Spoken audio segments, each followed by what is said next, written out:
Selamat malam, berjumpa kembali bersama saya Wong Gandeng Sakdonya. Mohon untuk tidak menyebutkan nama dan identitas dalam percakapan ini karena percakapan ini saya naikkan dalam konten YouTube. Ya, Bro, yang gampang satunya. Gimana, Mbak? Aku cerita dulu ya, Mas Andrea. Oh, Dari awal. wajib, silahkan. Nah, jadi kemarin tuh minggu lalu aku libur. Udah ada niatan tuh mau ngurus 2 bank, BNI sama Mandiri, yang dimana dokumen harus dibawa. Takutnya nanti kalau diperlukan, tapi aku nggak bawa kan makannya harus balik rumah jauh. Jadi lebih baik aku bawa semua biar nggak bolak-balik.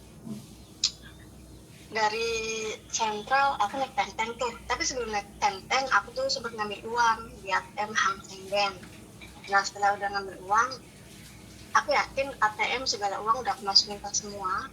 Terus naik tenteng tuh dari sentral, turunnya di Wance yang mau ngarah Sogo itu yang deket Times Square. Aku turun di situ. Habis turun langsung menuju arah Bank BNI. Mandiri dulu. Aku buy toy, di depan aku ada orang, di belakang nggak ada, cuma 2 orang posisi. Karena petugas ada 2, aku langsung maju juga ikutan. Udah dapat giliran, terus petugas bilang minta dokumen sama buku tabungan Mandiri. Dengan pedenya mau aku keluarin dong dari tas, taunya hilang semua yang satu dompet dokumen itu. Nah satu dompet dokumen itu tuh ada paspor, kontrak kerja, visa, cek gaji 5.000, ATM Hang Seng Bank, buku tabungan Mandiri sama buku tabungan BNI sama uang tes $500.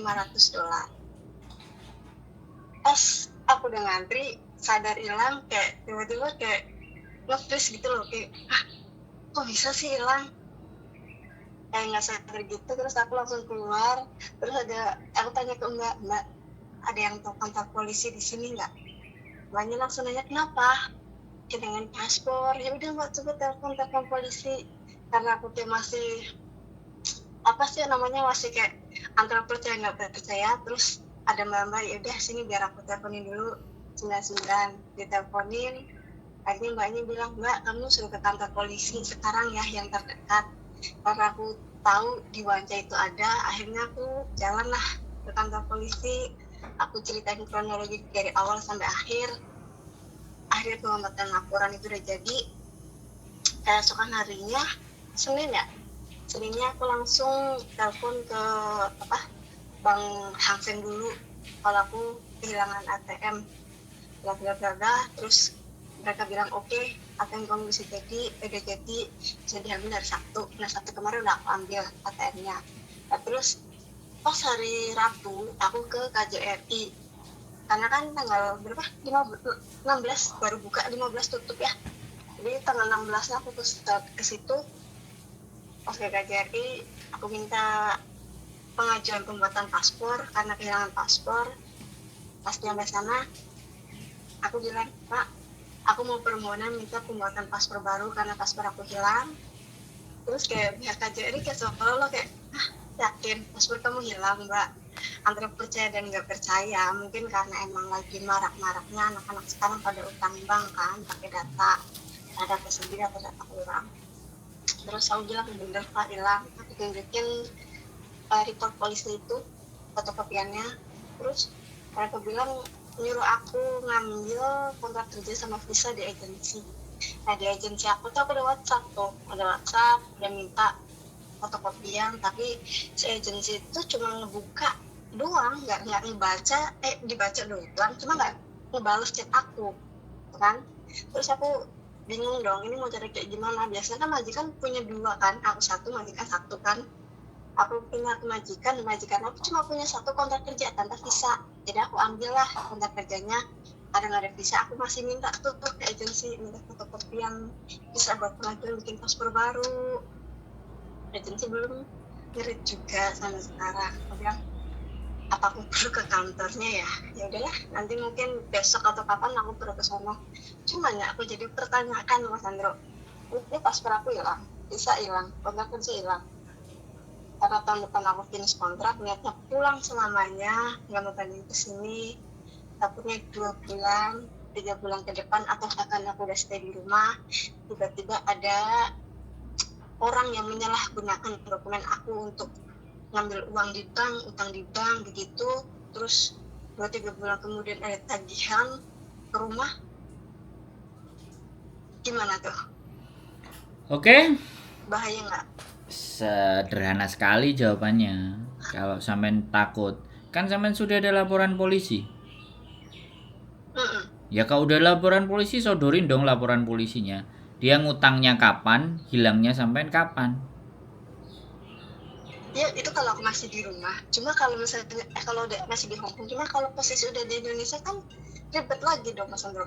Ya, mau ribet mau enggak, kan laporan polisi sampean di Indonesia juga ada. Kasih tahu aja tukang tagihnya. Kalau dia maksa ya panggil Pak RT loh. Usir. Halo? Oh, misalnya tagihannya dari Hong Kong gitu loh Mas Andro.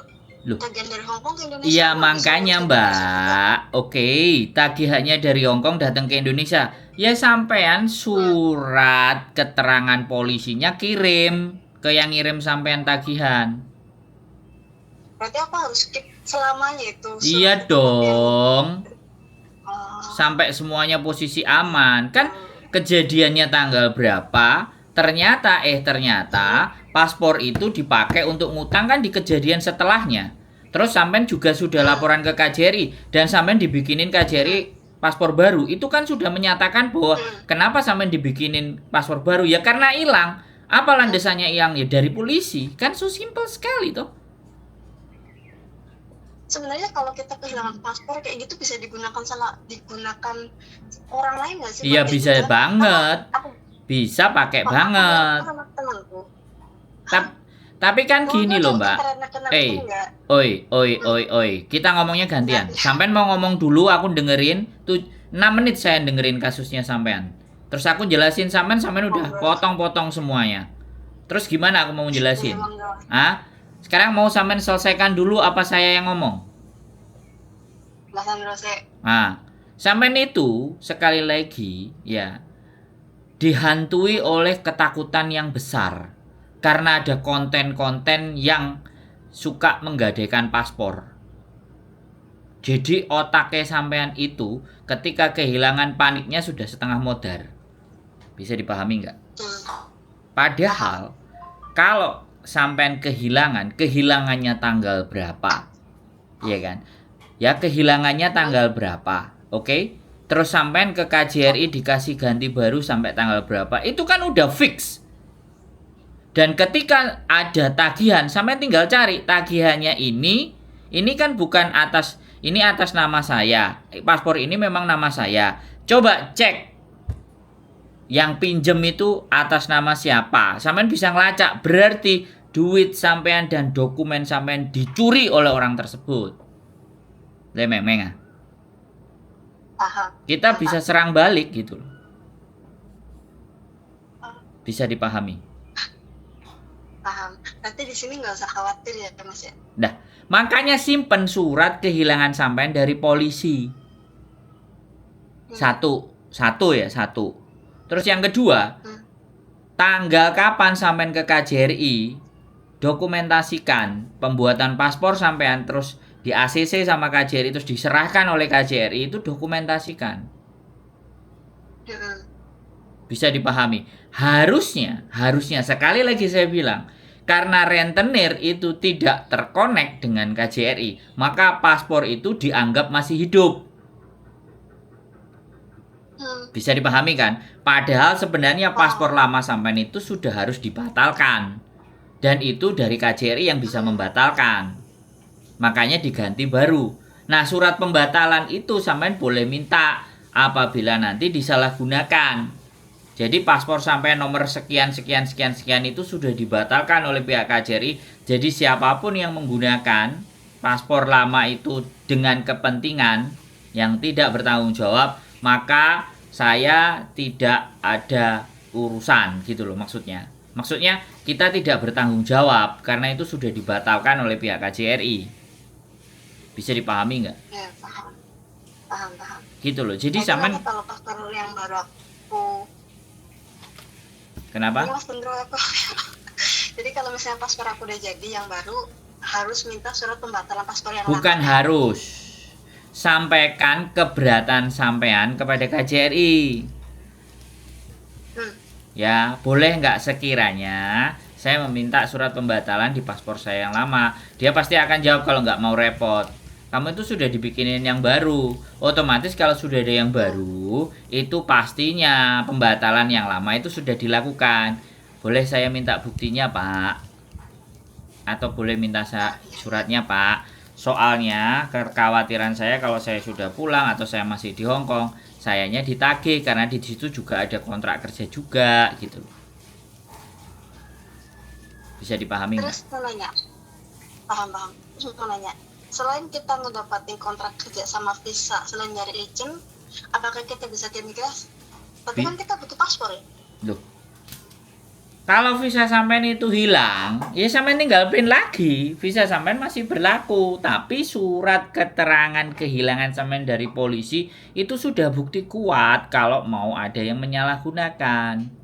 Bisa dipahami nggak, Mbak, sampean maksud saya? Paham. Surat dari Kalau polisi sekarang kan- itu sudah cukup kuat. Iya paham Mas Andro. Cuma kan ini kan mau buat pembuatan paspor baru kan dibutuhkan kontrak kerja sama visa. Nah saya cuma baru dapat kontrak kerjanya doang. Nah visanya itu aku belum dapat. Aku udah WA agensi cuma ngebuka tuh chat aku, nggak ngebalas. Oke kamu kesini lah ke agensi. Oke nanti besok kamu kesini. Itu nggak ada. Cuma dia ngebuka WhatsApp aku doang. Oke. Sekarang persoalannya adalah kontrak kerja. Sampean masih punya KTP nggak? Oh visa bukan kontrak kerja. Kalau kontrak kerja udah ada dari majikan. Oh, visa. Oke, sampean punya KTP nggak? Punya. Nah, ya udah bawa KTP ke imigrasi lo. Minta kontrak kerja minta visa yang baru diprintkan. Di lantai berapa Mas Andro? 3. Kalau visa 3 kemungkinan. Fuyan. Visanya dia hilang, dia nggak punya kopi. Minta ke imigrasi lantai berapa? Nah, bujuku nggak krungu. Yang tukang ngurusi itu. Makanya kalau punya data semuanya itu ada yang di scan, ada yang taruh di HP dan di copy banyak. Biar kalau hilang kayak gini, ini mesti ini banyak case yang kayak gini. Saya aja nyimpennya 3 tempat, Mbak visa. Visa saya itu sama bujuku di copy 10, kita simpennya 3 tempat. Di HP ada, di kertas biasa tempat dokumen juga ada. KTP juga sama. Ini kalau di HP aku ada, tapi di sini ada pengeprintan lewat HP nggak Mas Andro? Bukan pengeprintan lewat HP, ya banyak. Ya sampean bilang aja, saya mau print ini gitu kan, scan PDF, dicetak. Apa gitu aja kali ya? Soalnya aku di HP ada, cuman soalnya kalau agensi tuh mintanya agak ribet. Ini agensinya emle, jadi Ya iya Mbak, namanya agent itu ya segala sesuatu minta duit. Ya nggak apa-apa sampean print aja. Kalau nggak mau ya sampean ke imigrasi sampean minta juga boleh. Datang aja ke lantai 3, tanya aja, aku visanya hilang, ini surat dari kepolisian, aku mau minta lagi print-printan yang baru, aku kemana, ke loket nomor berapa, nanya gitu kan ya beres toh. kenapa nggak dari tadi? Aku nge-WA Mas Andro, telepon Mas Andro. Ya makanya gini loh Mbak. Gini, kalau sampai kehilangan sesuatu ataupun tiba-tiba ada sesuatu yang tidak sampean duga, gitu kan. Sampean stop. Stop itu sit, thinking, orienting, and planning. Duduk dulu, santai, tenang. Ambil nafas, tenang. Anak-anak itu kan enggak. Begitu ulang wis panik wis tua kok kiwa tengen. Iki piye padha bingung. Harusnya ya, kalau sampean hilangnya di BNI, telepon polisi. Barangku hilang di sini, biar tempat itu disterilkan. Karena hilangnya uang anak-anak, 1 dompet dan semuanya. Mohon maaf sekali lagi kalau bisa dikoreksi. Itu memang di tempat-tempat orang teman-teman mau store uang. Makanya sekali lagi saya ngelihat teman-teman antri berderet-deret di tempat pengiriman uang, di tempat bank atau apapun, itu sudah nggak zaman harusnya. Bisa dipahami nggak? menghindari tingkat kriminalitas yang kayak gini nih. Karena orang-orang itu mencari posisi dan lokasi tempat di mana adanya uang ada di situ gitu. Gak mungkin kan kita setor terus uangnya nggak cash. Pasti di dalam tas itu ada cash money. Nah ini saya sudah sangat menghindari itu semuanya, Mbak Antri. Bisa dipahami nggak? Ya, ini sekalian saya kontenin ya, sekalian saya sampaikan kepada teman-teman ya. Kalau kita masih menggunakan sistem yang antri itu jadul banget. Mohon dimaafkan, jadul banget. Nah, mengantisipasi kejadian-kejadian yang seperti ini, meskipun ya kita nggak bisa menyalahkan tempatnya, ya kita tidak bisa menyalahkan sistemnya, tidak. Tapi kewaspadaan kita harus dijaga. Saya nggak berbicara lalai. Banyak sekali cerita teman-teman mau kirim uang di mana, itu tiba-tiba uangnya hilang. Coba, nggak cuma 1-2 loh cerita kayak gitu, Mbak. Bisa dipahami kan? Sekarang itu sudah banyak kemudahan pengiriman, sudah nggak harus ada yang pakai antri. Ya, kenapa nggak kita manfaatkan teknologi aja, kehilangan 20-30. Tapi kan saya sampai tadi persoalannya kan adalah buka rekening atau apapun lah. Ya, rekening lah intinya. Ya enggak. Kalau bisa ya sekali lagi memang liburnya hari Minggu. Kalau supaya lebih enak dan lebih aman mending hari biasa. Makanya kenapa dalam segala hal apapun saya selalu bilang kalau ada urusannya penting mintalah izin ke majikan, mintalah hari biasa. Bicara baik-baik. Supaya apa ya kayak gini, kalau sudah berjubel-jubel kan kita nggak mungkin ngarani atau nuduh 1-2 orang kan. Padahal pasti banditnya ada di situ. Yakin saya. Iya betul. Yakin kalau mau buka CCTV. Harusnya kalau ada polisi di situ, dah ngeyel ngotot. Nah, harusnya dikasih satpam kayak itu ya di bank situ. Mohon dimaafkan sekali lagi, mohon dimaafkan. Saya nggak berani banyak komentar karena komentar saya nanti akan menyebabkan rasa sakit terhadap instansi-instansi yang ada di sana atau justru ngomporin teman-teman menjadi ya prosedur satpam itu seharusnya memang sudah di mana-mana selalu ada. Tapi untuk di Hong Kong sekali lagi bank-bank itu juga menurut saya nggak ada satpamnya. Di Indonesia aja. Di Hong Kong bank-bank itu juga nggak ada satpam. HSBC apa semuanya nggak ada karena habit manusianya kan bisa dipercaya. Tapi kalau di pengiriman punya Indonesia atau Bank Indonesia banyak sekali cerita-cerita yang seperti itu gitu loh kan. Artinya kan sebenarnya aku nggak mau berbicara komentar lebih dalam lagi. Tapi ya kenyataan dan faktanya bener nggak? Hilang. Padahal jelas rapi-rapi sampai masukin kan. Masih bisa hilang kan, keren tuh. Ya, copetnya kan keren.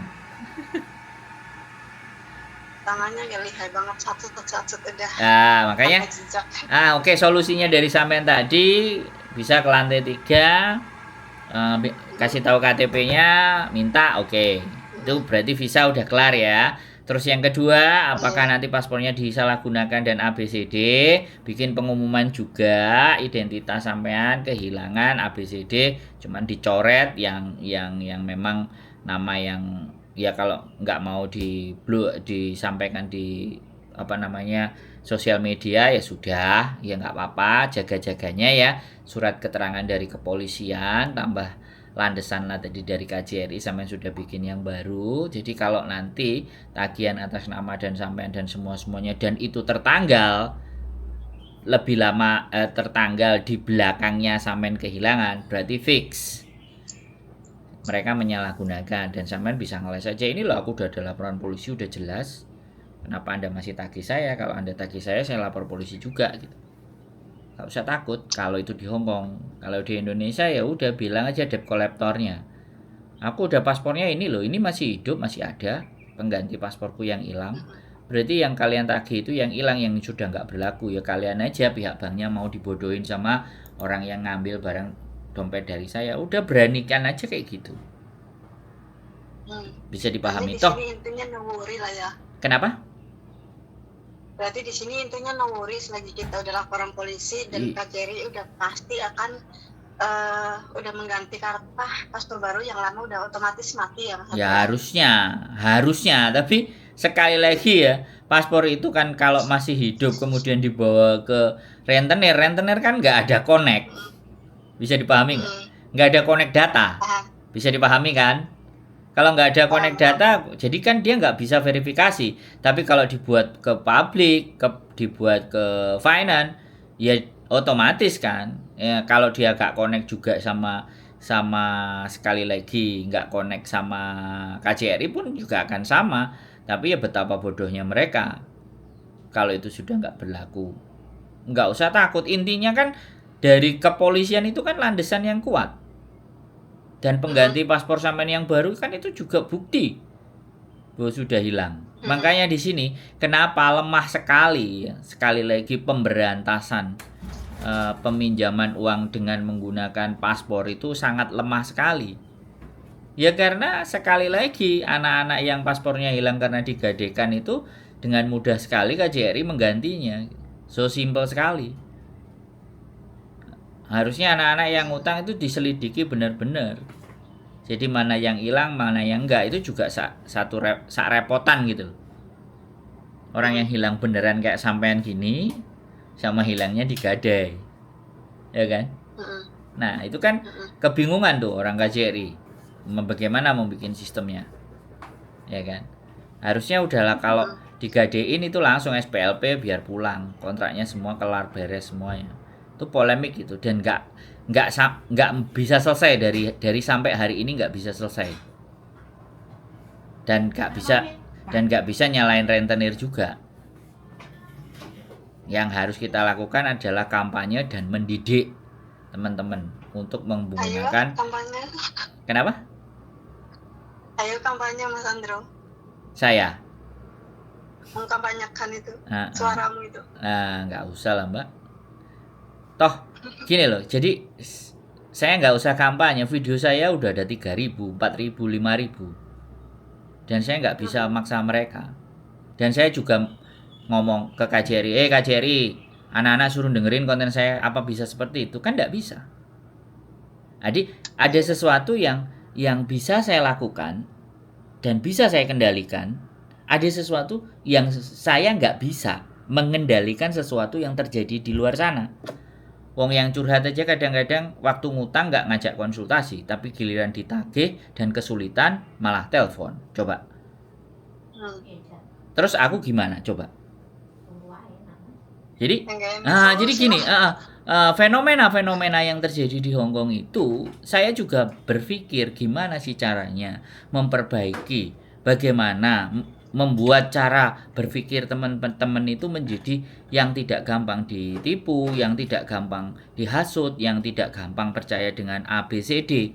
Bagaimana caranya? Satu-satunya yang bisa saya lakukan ya saya ngonten tiap hari. Saya keluarin konten saya tiap hari. Mau dia konsumsi atau tidak itu kan kembali ke dirinya. Jadi seperti itu Mbak. Nah, sekali lagi dukungan kita, bahkan sekali lagi saya omong aja, yang nonton konten saya aja pernah nggak nge-share 1, 2, 3? Nggak. Sesuatu yang mengandung pendidikan, sesuatu yang mengandung hal yang baik itu tidak seksi untuk di-share. Tapi kalau urusan ribut, urusan pelakor, jambak-jambakan, dibohongin, bunuh diri, diviralin. Samen kalau lihat konten saya ada nggak saya membahas tentang bunuh diri? Saya membahas tentang anak-anak yang lagi berantem, royokan tempat. Saya nggak pernah membahas itu, Mbak. Tempat apa tempat? Royokan. Kebanyakan anak-anak yang telepon Mas Andro sama Mbak Yuli tuh kayak anak-anak yang curhat tentang takut tangan bang, gitu aku sedih. Nah, royokan manuk pernah nggak saya ngontenin? Nggak ada. Enggak. Paling kalau di Miss Yuni banyak. Nah ya aku nggak mau ngomong, sekali lagi aku nggak mau ngomong ya kan. Jadi artinya orang yang datang ke saya dan datang yang ke tempat-tempat lain itu kan bisa dibedakan klasternya. Ya kan. Jadi saya sendiri tidak memilih siapapun yang nelpon saya. Tapi ketika sesuatu yang dianggap nggak perlu, ya terus lapor sama saya, ya dia akan ngerasa nggak pantas aku cerita sih sama si Sandro gitu. Nah, nanti di dalam Ya kalau kayak sampean kayak gini kan sesuatu pengetahuan. online kamu antrian Hmm. Di saat Makanya tuh sebenarnya tuh gini Sandra, dari kemarin tuh aku tanya sama ini kayak belum dapat jawaban yang memuaskan nih gitu. Ada yang bilang ya hati-hati lepas bumi nanti buat utang bang, hati-hati nanti 2-3 bulan ke depan atau 1 tahun ke depan dan pernah gini kayak mereka tuh nakutin gitu Aha. kan. Cuman di sisi lain ada yang bilang nggak usah khawatir selagi bukan kamu yang utang, selagi nggak ada wajah kamu yang terekam di kamera, kalau kamu yang ambil uang kamu nggak usah khawatir begitu. Tapi masih bimbang kan? Ya masih bimbang, masih ragu karena kan belum dapat jawaban yang pasti gitu loh. Kalau sekarang udah? Kalau sama Sandro kayak gini udah. Tadi tanya lantai berapa, yang tadi kayak bilang aku udah SMS agency cuma bilang nggak bilang apa-apa, cuma ngebuka. Terus aku tanya Mas Sandro bilang ya kamu lantai ketiga bawa KTP bla bla bla udah dapat solusi ya kan. Terus Mas Sandro bilang ke KJRI, terus kalau bisa minta surat pembatalan paspor lama. Oke, kan itu udah dapat jawaban itu Mas Sandro. Mas Sandro bilang selagi kamu punya fotokopian report paspor itu udah bukti kuat.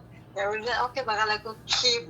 Lelah ya kan sekali lagi cara berpikir ya kan. Makanya kan saya empot-empotan ini Mbak, bukan berarti empot-empotan. Ya sudah, saya ingin melakukan hal yang terbaik yang hanya bisa saya lakukan. Jadi ada hal-hal yang memang di luar kendali saya, ada hal-hal yang saya tidak bisa kontrol.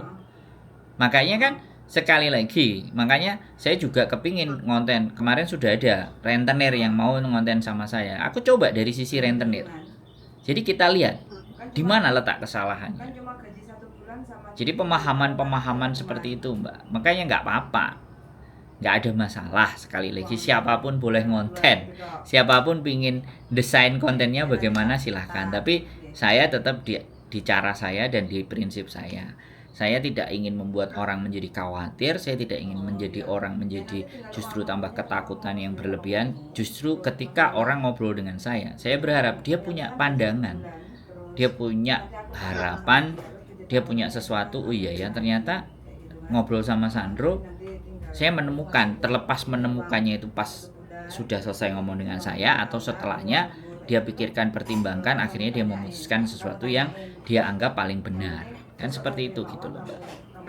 Yaitu hidup saya sih pinginnya begitu. Mas Sandro, Gimana? jangan capek-capek bikin konten lah, entah banyak yang ngedengerin atau nggak ngedengerin atau nggak viral, tetap semangat kontennya Mas Sandro, berbagi ilmu itu Siap. bermanfaat buat orang lain, nggak merugikan Mas Sandro. Siap Mbak. Terima kasih atas dukungannya. Mas Sandro lanjut masak tuh ya, matur suwun. Oke, sehat selalu, tetap semangat. Yuk, bye-bye. Assalamualaikum Bye-bye. warahmatullahi wabarakatuh. Oke ya teman-teman semuanya ya, nggak perlu panik, nggak perlu bimbang, nggak perlu galau. Ya setiap permasalahan selalu akan ada solusinya. Dan kadang solusi itu bisa kita biarkan, solusi juga bisa kita ambil keputusan, solusi juga bisa jadi tindakan. Solusi itu macam-macam. Atau kita berdoa kepada Gusti Allah, itu juga bagian dari solusi. So, tetap semangat, tetap berjuang, jangan pernah takut. Cari informasi yang akurat, yang benar, yang sesuai menurut pandangan kalian. Keep stay tune my YouTube channel and see you next video. Bye bye.